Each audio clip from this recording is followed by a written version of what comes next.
Hi guys, ఇప్పుడైతే మనం అరుణాచలంలో ఉన్నటువంటి అగ్నిలింగం దర్శనం కోసం అయితే వచ్చినాం. మన భూమి మీద మొట్టమొదటిసారిగా అగ్నిలింగం వెలిసింది అయితే ఈ అరుణాచలంలో ఉన్నటువంటి ఒక కొండ మీద.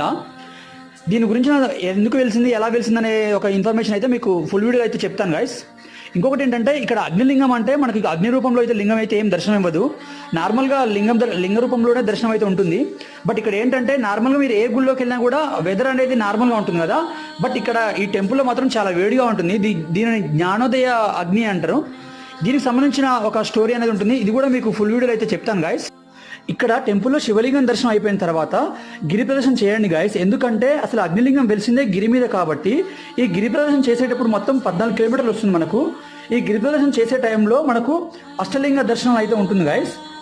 మీరు ఖచ్చితంగా ప్రతి ఒక్క లింగాన్ని దర్శనం చేసుకోండి. ఎందుకంటే ఏ రాశి వాళ్ళకు ఏ లింగం ఉంటుందో అక్కడ రాసి ఉంటుంది.